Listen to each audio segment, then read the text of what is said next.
Hey fellow tennis nerds, I hope all is well. We have the next gen finals happening in Jeddah, Saudi Arabia. We have 8 players and I wanted to use this video to talk about their rackets. I don't know the exact specifications, but you can learn a lot from them where tennis is going and how you can use it in finding your own racket, and to learn more about racket strings and so on, where the Pro Tour gear is going these days. We have some upcoming racket releases for 2024 that I'm sure will excite you, whether it's a new speed, new pure strike, new blade, and so on. There is a post on tennisnerd.net for more information about that.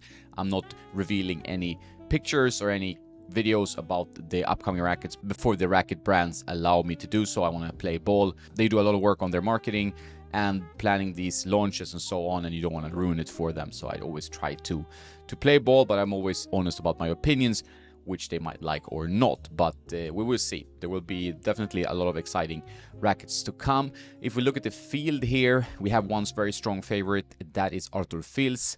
He is playing with a Pure Aero 98, whether that's the Pure Aero VS, which is also a 98 square inch 1620 racket. We don't really know for sure. Other players that use the 98 is Carlos Alcaraz, as you might know, and Holger Rune. So this is becoming a very popular racket among young advanced players that want spin and power, but with a bit better control than the Aero 100. I would say they are quite powerful. Both of these rackets quite similar in many ways how they play.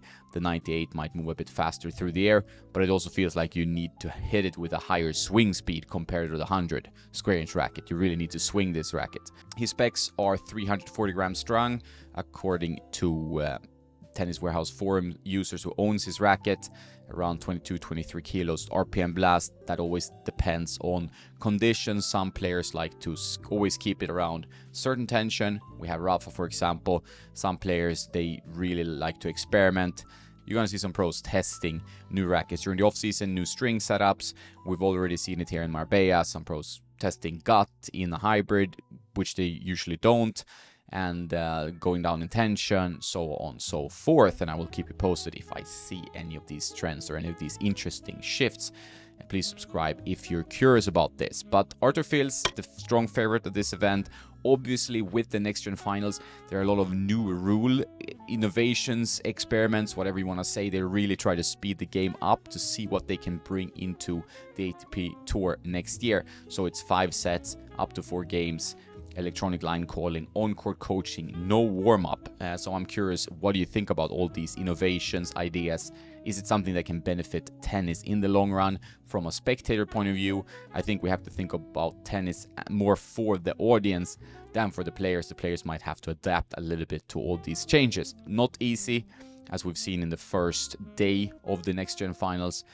But it's a fun experiment, and I do like this event. I think it's quite important to keep testing these things and to also highlight young stars.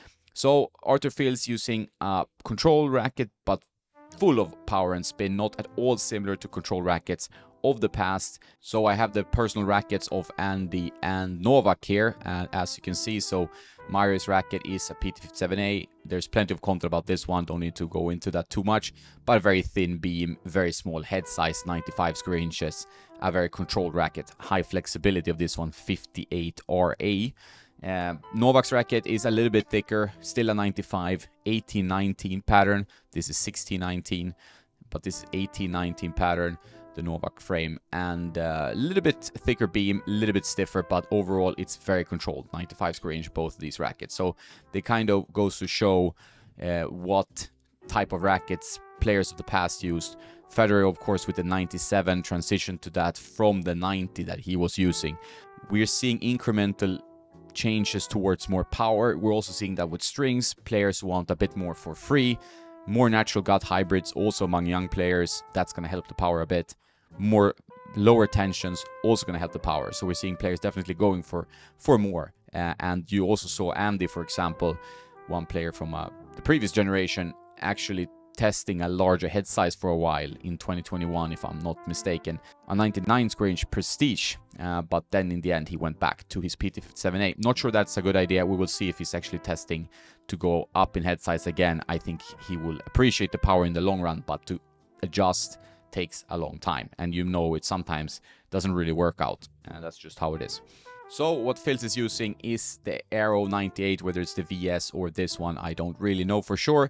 But this one has a pretty thick beam, not super thick, gets a little bit thinner towards the throat here, but it's definitely a modern racket. At 1620, that looks semi-open, as you can see here. You need to hit with quite a lot of racket head speed to actually control the Aero 98, but it's a good racket if you play with slower swings, flatter strokes. It's not the racket for you, I can say that. Then you can go for a Blade or a Radical or something like that. So that's Phil's. And then we have Dominic Stricker. There are several speed users here. 2 of them are currently using the speed. 1 has made the switch. Dominic Stricker, I don't know which speed he uses, but it's the MP. We're not seeing that many speed pros. We're seeing gravity pros then instead, but we're not seeing many speed pros. So many of these young players like the speed MP because it gives them some power, some spin, and relatively ease of use with the bigger sweet spot, but it's not as powerful as a pure drive or pure Aero. So somewhere more in the middle, that's where the speed really shines, and that's the best seller of Heads lineup, maybe due to Jannik Sinner and Novak Djokovic, of course. But Djokovic, as you have seen, it uses a very, very different racket than the speed, and I've complained about this before. I really think Head should release a Novak autograph edition, because now they have Sinner, they have so many players using the speed MP in some format, so they don't really need Novak to keep pushing that, because he's using a very different racket. If you, for example, look at this, here is the Novak personal racket, and here is the traditional speed MP with the current design that he likes, which is a little bit darker. But there are quite some differences of these 2 rackets. As you can see, the 95 square inch Novak racket fits inside the 100 square inch MP here, and the beam is also thicker, not maybe so easy to tell from where you're sitting, but for me it's relatively easy to holding it in my hand. And Novak is also very, very slightly longer in the handle, as you might be able to tell. But there's a lot more content about this. Just a good point that this is where guys like Stricker, Sinner, Shelby actually uses a speed MP as well. He was a Blade user, but it's a speed MP, at least from what I can tell in the pictures. And if you see white strings, as you see in Stricker's racket and in Shelby's racket, some kind of white string from Head is usually Head Hawk white or Head Sonic Pro white. And those are popular strings. I don't know the specs he's using, how much weight added. Usually the pros add some weight to the stock form rackets, but I don't think it's as much. Generally, we're seeing the weight is going down across the tours. French Luca Fanache is a Blade user, but from up close, what I can tell, it's an H22, so that's the Blade Pro. Has a little bit of a different boxier beam. Usually the Blade Pro has more power than the Blade, but it depends a little bit, and you see a lot of pros liking the Blade Pro, or the H22 as the code is called for that racket. It's a very good performer, has nice feel, but still gives you a bit more power than the traditional Blade. But you see plenty of Blade Pro stocks. I mean, the Blade is one of the most popular rackets on the club level and on the Pro Tour. However, many players I've seen on club level that use Blades might want to benefit from a slightly larger head size. Luckily, there is a Blade 100 that's a great frame, or a speed, or somewhere there, you know, but I think the Blade is very low powered, so it might not suit everyone. You're seeing the pros using it on TV, and then you go and buy a Blade. I understand how that works, but sometimes the Blade is a bit too low powered, and I've actually gotten questions from players using Blades saying that they getting, you know, arm issues because maybe it's a smaller head size, they're hitting a bit off center, and it has a higher swing weight than, for example, a Speed or a Blade 100. So that can also be something to consider, because like more advanced rackets, you need to exert more force. They have maybe higher swing weights, and you end up mishitting more, and that's going to impact your arm. It's not an arm unfriendly racket in any way, the Blade. It's very comfortable in many ways, but it can... But if it's too difficult for the user, it can lead to some issues. So good to keep that in mind as well. Alex Mikkelsen is, Babolat is very popular in the States. They really did a huge drive towards colleges many years ago, and that's really stuck. So I think Babolat is a very strong brand in the States. Head is very dominant in Europe, I feel like. While Babolat still has some position in the States, but it's like they're fighting with Yonex, for example, and Wilson, of course. But he's using a pure Aero. You can tell from the string pattern, it looks denser to me, so maybe it is the most current version. If it's the 2016 or 2019, that's the Banana Pure Aero, then it has a more open pattern. So the launch angle and the trajectory of the ball would be higher. But it's sometimes hard to tell from pictures and if he's made a switch or not. Some players are not picky at all, so if Babolat sends him a new racket, he's just, okay, I'm going to use this one. It's kind of similar to the one I have. While some players are like, I feel something different here, we have to change this, and it could be down to the gram, so, you know, so it's very different depending on your personality. But Mixesen is using an Aero, and it's strung with Babolat RPM Blast, which is a very popular string among the pros and among club level players. It's a great string. Don't string it too high in tension because it can lead to arm issues, but it's very nice when fresh. Like most polis, it does drop tension relatively quickly, but in the first few hours, it's great for club players. And for pros, yeah, they might even break it within 2 hours, but that's, you know, because they play a different sport to us, you know. And this is, of course, the Aero 2023. A racket I really like, did review it on the channel. Like with most rackets, I like that they went back to the denser pattern. Worked well for me, not everyone's cup of tea. And I also feel like in the new Aero 98 and this one, the dampening is a bit better. So it's a bit more arm-friendly, has a cleaner feel, which you're seeing as a trend for many rackets on the market these days. Hamad Medjedovic, interesting player, has a lot of temper tantrums, outbursts, and explosive stuff that's happening. If you look at some YouTube compilations, that's kind of fun to bring to the court. As I said, we need more personalities in tennis. Uses the pure strike. 98 looks like the 1820 pattern. He wasn't always a pure strike user before he used the Aero, but with the pure strike you get more control. It's the control lineup of Babolat, but it has a bit more sip than most other control rackets like Pro Staff, Prestige, Blade, and so on. The pure strike is stiffer, gives you a bit more on the ball. That's the philosophy of Babolat, and it's a good racket. Has usually a bit higher swing weight than drives and arrows, so you need to be somewhat advanced to play with the pure strike 98. There will be a new version coming relatively soon, so if you're a pure strike user and you're excited about these rackets, you know, just have some patience and you will see the new one in the shops not too far away. Luca Nardi, the only Yonex user. I mean, Yonex is there taking market share.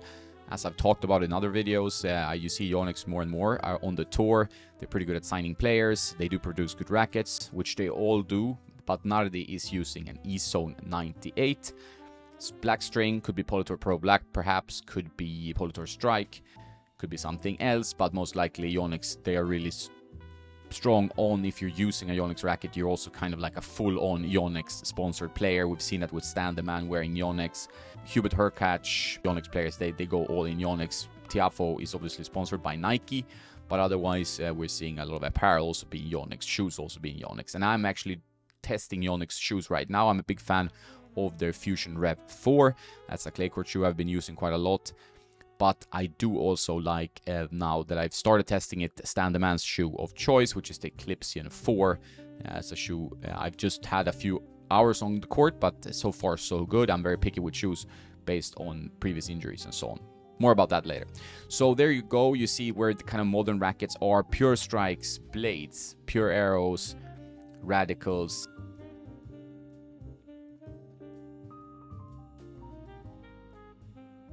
Those are some very popular modern rackets, and it does make sense. You're seeing that more and more. Tennis is changing a little bit. You see these players using 100 square inch rackets or 98 square inch rackets. You're not seeing many 95s anymore, and I think the trend will keep going that way. I'm a big fan of the old 95s, as you know from my channel maybe, but we're seeing tennis taking a little bit of a trend towards larger head sizes, and that probably will keep on happening. So keep that in mind when you choose your racket, that with a larger head size you will get more help. What I always say in my recommendations, consultations, and so on, it depends on what you want with your tennis. If you just want to have fun, you can play with a mid-size 90 even, you know. Play with what makes you have fun on the court. If you're not keen on getting the most power spin, having the most powerful shots, maybe you're not playing competitively, you're just playing to you know, knock around a bit with some friends, then it's fine to use whatever. You don't need to optimize your game. But if you want to really compete, it's worth considering lowering string tension, adding weight to get more power, getting a larger head size, finding ways to be even more competitive on the court. Depends completely on your game. Some players don't need help with power, they need maximum control, but most players these days seem to look for a bit more power, a bit more spin, even on the ATP Pro Tour. That's it for the next gen finals rackets video. I didn't have many specs here. If you are a racket nerd or you know something that I haven't talked about in this video, please share with the rest of the tennis nerd community. Always curious about what the specs they're using. Usually I'm surprised by how much lighter the rackets are than I think that I'm used to with other pros, having had many different pro stock rackets and over the years and tested many of them. That's it for this video. If you need help choosing a racket, you can use the personal consultation via email. That's on tennisnerd.net. There's news there every day, so not only racket stuff but also tennis nerd news, predictions, whatnot. It's supposed to be a guide for tennis in general. But then you have my members page where you can chat with me. You can get exclusive videos every week. I look at rackets coming up soon, etc, etc. It also supports the channel. You can also join as a YouTube member. You get similar content to Patreon. So it's all there for you to check out. I have set up 2 pages with recommended rackets and strings. There's also bags there. Might do shoes in the future. That's it for this one. Have a nice day and don't forget to play some tennis.